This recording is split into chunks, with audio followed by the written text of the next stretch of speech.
For over a century, the Baby Ruth candy bar has been mired in controversy. Was it named after Babe Ruth, or was it named after Baby Ruth, the daughter of Grover Cleveland? Well, the answer is not as cut and dry as the company would like you to believe, and I am going to wade into this quagmire as I make this 1940s recipe for Baby Ruth cookies. So thank you to Trade Coffee for sponsoring this video as we determine the truth behind the Baby Ruth naming scandal, this time on Tasting History.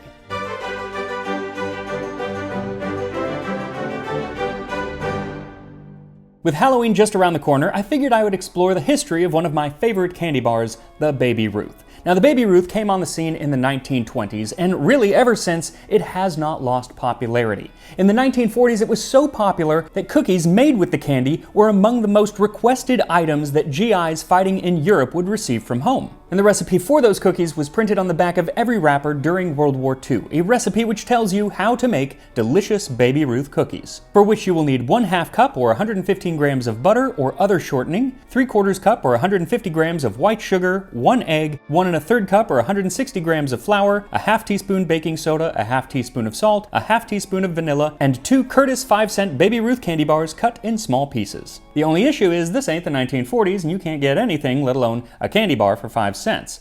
So my question is, in the 1940s, how much Baby Ruth could you get for 5 cents, or 10 cents because they are asking for 2 5-cent candy bars? Well, it turns out after a little research, they sold different sizes back then. There were extra size bars for 5 cents, junior for 2 cents, and buddy size for 1 penny. And the size of all three of these kind of changed over time, so it's hard to tell exactly what they had in the 1940s, but for the 5-cent bar, I've seen anything from 2 ounces to 2.5 ounces, which is 70 grams. Well, the modern standard Baby Ruth has actually shrunk. It's only 54 grams. So to equal the amount of the 1940s, we'll need about 2.5 bars, or roughly 140 grams of Baby Ruth candy cut into small pieces. And then you can eat that extra 1/2 bar of Baby Ruth with a cup of coffee from today's sponsor, Trade. If you make coffee at home like I do, then Trade is the way to level up that experience. Trade allows you to discover all sorts of amazing coffees from around the country, all from the country's top independent roasters. And with over 400 different roasts, they're always able to match something perfectly to your taste, which is then freshly roasted and delivered to your doorstep in just a couple of days. Working with these independent roasters, the kind that you would love to have as your local coffee shop just down the street,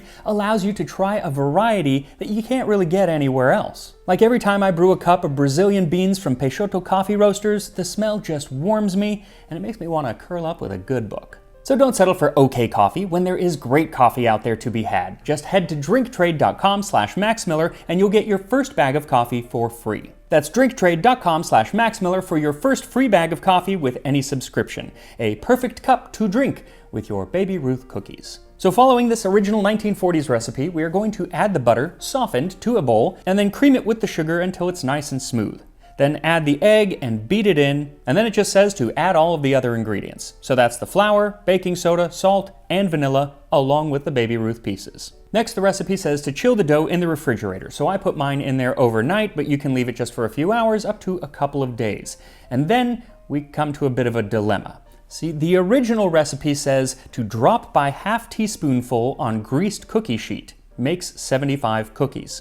If we do this, each cookie is going to be about 8 grams of dough, and they're going to make very teeny tiny cookies. And yet, in the images of the cookies from the period, those are much bigger than 8-gram cookies. So I'm going to actually make 2 batches of this. I'm going to make one into 75 very tiny cookies, and one into about a dozen nice big cookies. Regardless of which size you decide to make, ball up the dough and set it onto a cookie sheet, and then set the cookies in the oven at 375 Fahrenheit or 190 Celsius, and bake for 10 to 12 minutes or until they're golden brown on top before letting them cool. And you'll see right away there's a bit of an issue with the smaller cookies, because if it has a decent chunk of the Baby Ruth candy bar in it, it basically just melts. There isn't enough dough to hold it together, and that is why I question the validity of making 75 cookies out of this recipe. And I do hate to question the recipe because I call into question the integrity of the Curtis Candy Company of the 1940s. However, it wouldn't be the first time that they've pulled some shenanigans.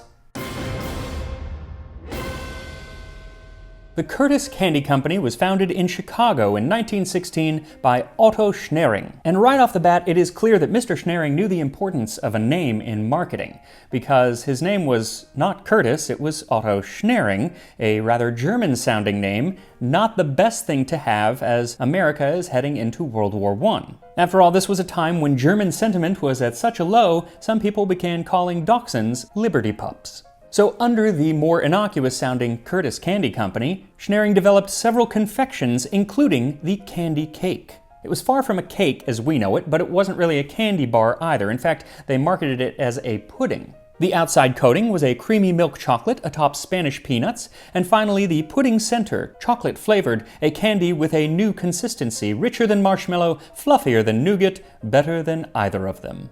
Now, the candy seems to have sold okay, but nothing special, and maybe that was because of the shape. So Otto Schnaring did go ahead and change the shape 1 year later into something that looked more like a candy bar. But maybe it was also the name. After all, what is candy cake? I mean, there was a middling bowling team called the Candy Cakes in Belleville, Illinois, but that's not really a household name in 1921. But you know what was a household name in 1921? Babe Ruth, a baseball player who had recently been sold to the Yankees and had hit 54 home runs the previous year and was on his way to hit 59 more that year. Now, was he at the zenith of his popularity? No. But was he well on his way, and was he most definitely a big household name at the time? Yes, he was. So in 1921, without explanation, Otto Schnaring changes the name of his candy bar from Candy Cake to Baby Ruth. Not Babe Ruth, because it's not going to be named after Babe Ruth, because they would have to give him royalties. It is Baby Ruth. Now, at first the change goes unnoticed, and soon Baby Ruth candy bars were in every candy store in the country. But it didn't take people very long to start to make a bit of a connection. In 1922, the Coffeyville Daily Journal ran an article saying, "Why not call him Baby Ruth now, after Ruth was benched today for throwing dust in the Empire's eyes and invading grandstands?" Now, you could make the argument that they were just equating Ruth to a baby and had nothing to do with the candy bar. Except that around this same time, other newspapers are calling Baby Ruth Babe Ruth and Babe Ruth Baby Ruth interchangeably, sometimes within the same article. One touted the candy as being sold in every confectionery store throughout the nation, and it is quite as popular with the children and the grown-ups as is the famous individual for whom it is named, meaning Babe Ruth, the Yankee King of Swat. And Schnaring made no effort to dissuade people of making this connection. In fact, he kind of leaned into it. He'd sponsor kite flying contests where prizes were either Baby Ruth bars or baseball accoutrements. Like one contest awarded Robert Saunders the first prize of 1 box Baby Ruth candy bars, while third place got a baseball and bat and second place got a baseball glove, which, if I remember my Little League days, which I kind of do, a baseball glove seems like a much better prize than a box of candy bars, at least monetarily. Another, perhaps even more effective way that Schnaring advertised these candy bars was to drop them from the skies. In 1923, he hired a pilot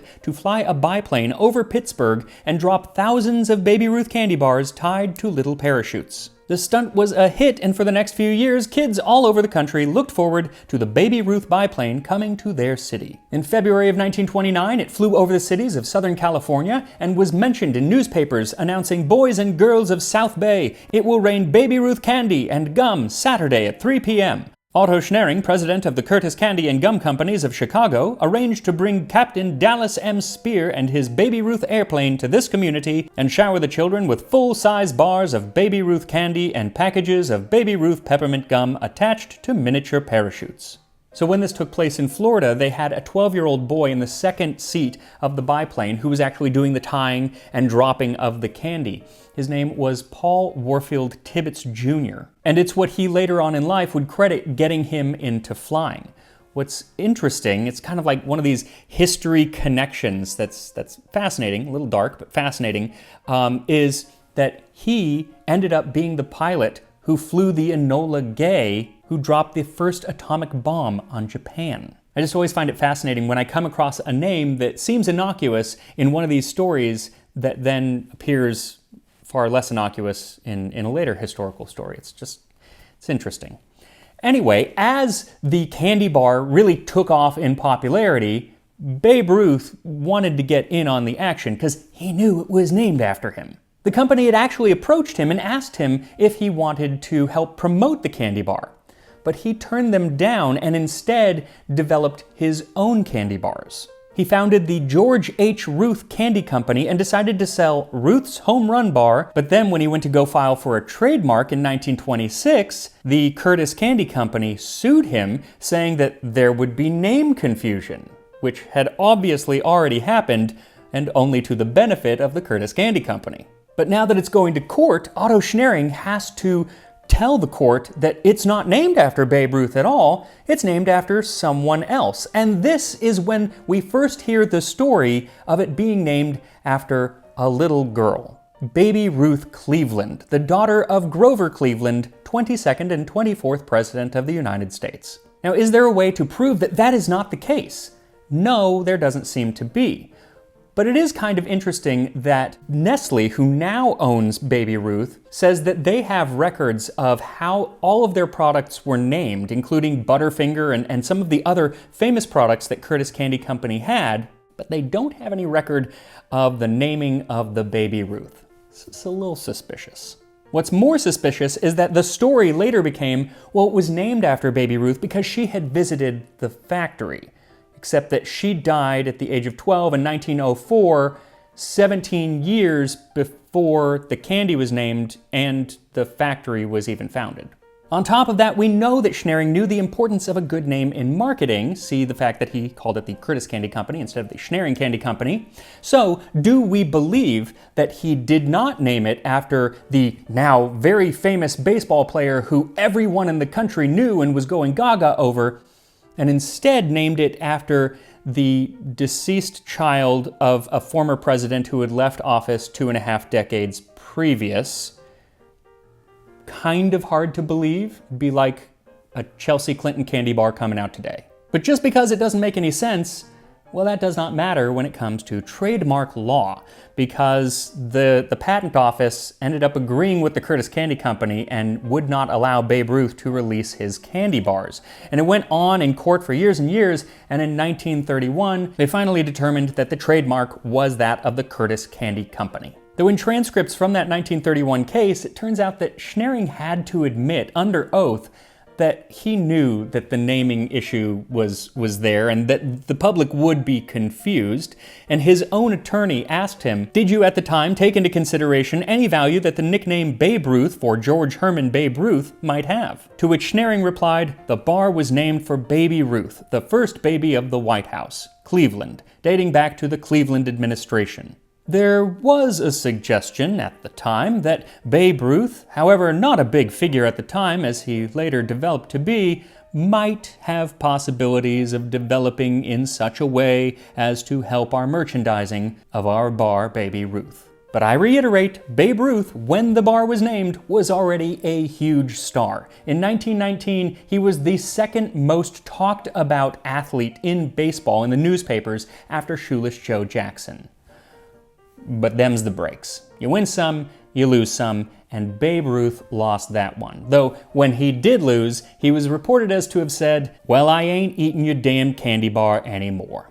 And to add insult to injury, following Game 3 of the 1932 World Series at Wrigley Field, where Babe Ruth famously pointed to someplace in the outfield and then hit a home run in that direction, the Curtis Candy Company then bought a billboard at that very spot and advertised their candy bar for the next few years.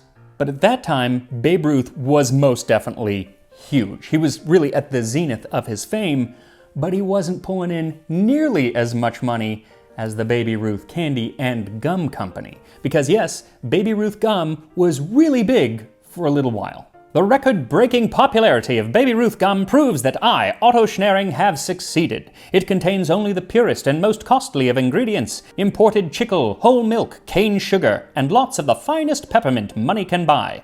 That cooling, refreshing peppermint flavor is in Baby Ruth Gum to stay. You can't chew it out.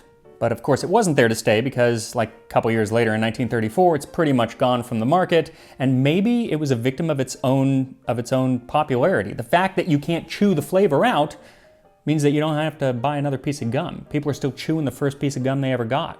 It's kind of like the opposite of Fruit Stripe. So the gum disappeared, but thanks to Schneering and his marketing genius, the candy bar kept gaining in popularity, especially after he convinced people that it was like part of a balanced diet. You should eat a little bit of candy every day. Years later, a spokesman for the candy industry said that in the 1930s, a quarter pound of Baby Ruth and a glass of milk was considered a very substantial, nourishing meal. This is because in 1936, dextrose, a sugar found in some fruits as well as corn and wheat, was touted by the burgeoning health food industry as the most important form of food energy known to medical science. And it just so happened that much of the sugar in a Baby Ruth candy bar was dextrose. So they put out advertisements like, "Juicy ripe apples are rich in dextrose, and so is delicious Baby Ruth. And you can hike 7 1/5 miles at 3 miles per hour on the food energy in one 5-cent bar of Baby Ruth." And despite the rift between Babe Ruth and the candy bar, Baby Ruth eventually became the official candy bar of Major League Baseball.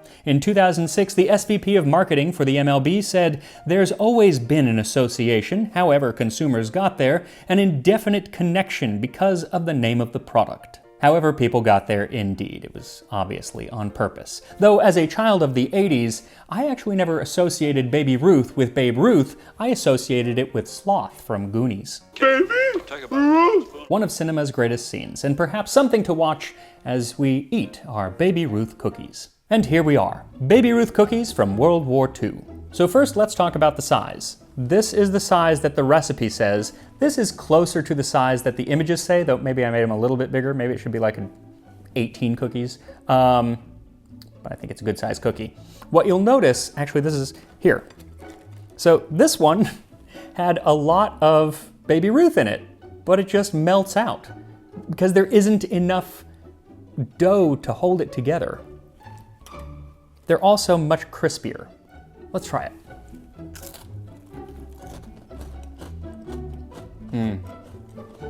Small but good.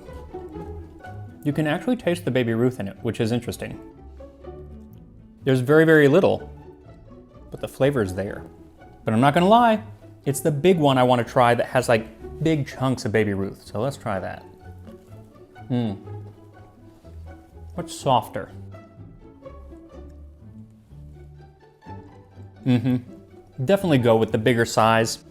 I mean, there's no reason not to. What's cool is you could make this with pretty much any candy bar. You could put Snickers, which is actually my favorite, I think, or Butterfinger, which was a candy bar of the Curtis Candy Company. These are awesome. Make them for Halloween. Make them for Wednesday, I don't know. They're really, really good. They haven't changed much since the 1940s, nor should they, except for the size. And yeah, enjoy. Have a happy Halloween, and I'll see you next time on Tasting History.